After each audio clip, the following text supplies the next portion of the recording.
Welcome back, my students. I hope you're all doing okay. And we are on our fourth lesson right now. I hope you are gaining and you're working around this thing. You see, right now, as I've promised, I want us to look at how we can receive input from the user and also display whatever that we need to display. So last time we looked at data types and variables. I know by now you guys know how to work with those things. So the reason why I'm not changing my program or this code is for you to continuously build it up until it becomes a big program.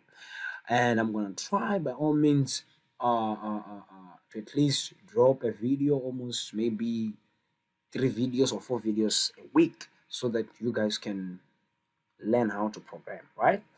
Fair enough. Don't forget to give a thumb up on this video, and if you have a question, just drop it below on the comment box. Okay, let's get going. So let's just clear out everything here so that we can start afresh. Uh, okay, the first thing that you need to do, you need to import what I call a scanner. A scanner is a reference object. You see, we are reference. It's more like a reference object where we tell the compiler that now we want to accept data from the keyboard or from the user. So what you do, you just type in import java.util dot scanner, right? By doing that, you are going into the Java library to say I want this. In other words, you're what? You're calling it from another library. So I will not explain much about that because we have already dealt with in class. I'm just doing these videos uh, so that you can kind of like understand. All right, having said that, we are coming right there. We're just gonna create an object, right, of our scanner. So this is how we should do it. Scanner import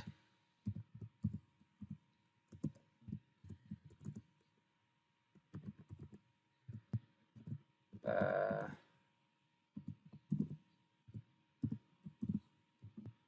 so it is not necessarily for you to cram or to cram always import. You can actually name it your own way. So we're just creating a reference object here with a reference to how to scanner that we want to receive input. So after that, we are just gonna create a display method system.out print line, right? Just like that. So because I don't wanna, let's just copy that. Uh, like let's just write enter, let's okay, enter first number, right? That's the first thing that we're gonna do. Then after that, we need a variable that we can store whatever the user is gonna enter, right? We need a variable name, or yeah. So we can be like int a, for an example. If you are lazy or if you want a long thing, you can actually declare it up there and be like int a, and then like that, right? Then when you come here, just be like a, this is something important, but I just want to do all things fast, you see. So I'm just gonna be like int a is assigned to what, to import. Remember, import is this one, right? We are trying to say whatever that the user is gonna or whatever that the program is gonna receive from the keyboard or from the user, it should store it on a variable what, a, and store it somewhere, right? Because we want to use it at a later stage.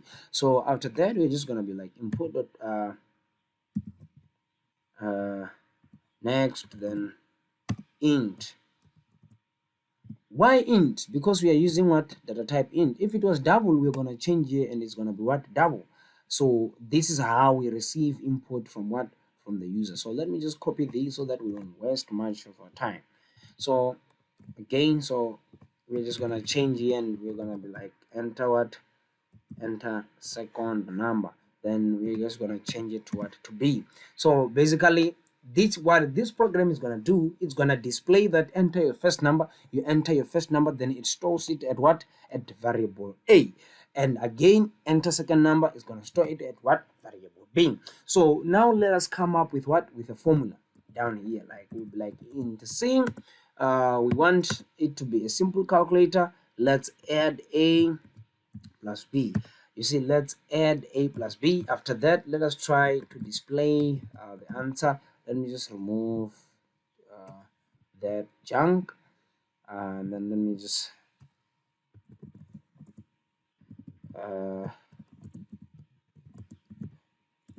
string concatenation. Remember we talked about this.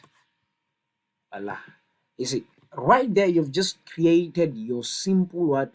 Calculator. So what is gonna happen is gonna ask you the value of A and then the value of B and everything, then it stores it at to C. After storing at C, and then C is gonna add A plus B, and then it's gonna display whatever that these two are gonna give us. So let us try to run our program.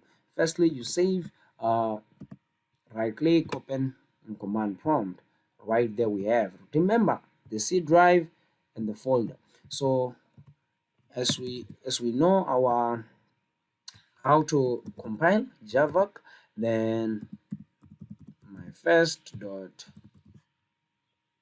java, right, just like that, and then let us try to run it. Voila, we are here. Enter what? Enter first number. Remember, this is what we've displayed right there. So let us just enter maybe a big number, 50,000 plus maybe 100. You see, your answer is 50,100. Simple stuff. But I want you to notice something. Let me run the program again. Can you see that the cursor is below? I think that it will not be good, right? So let us go back to our program, and I want to show you something. The reason why the cursor is under it is because of this command right there, or that instruction. This means print line, which means that it will print the cursor in the next line. So we can actually remove that. We save not this one. Let us just open it again. Then let us try to recompile it and see if there are any changes to our program. Then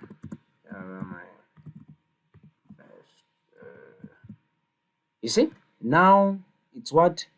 It's on the same, the cursor is on the same line, which is good. So I can just enter 30 and then 40, and then the answer is 70.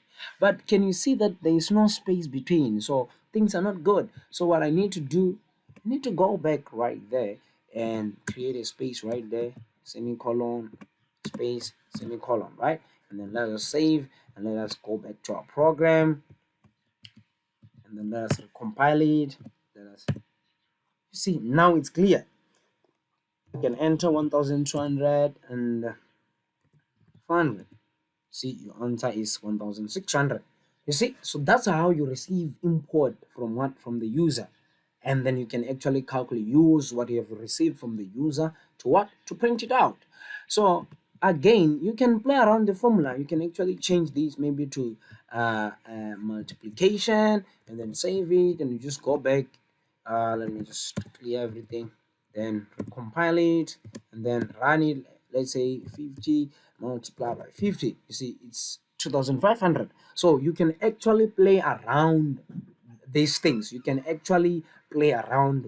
So I hope you guys got what I was trying to show you here. So in our next video, we will be looking at how to now use control statements, things like if, else,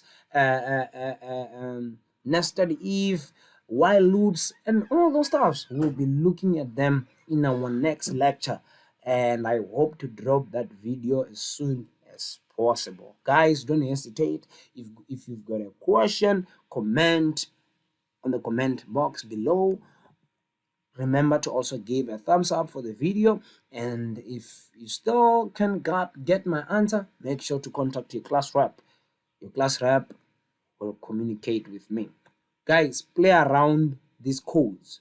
Try to play around these codes. There's nothing that you cannot do. You have time to practice. Sharp, sharp.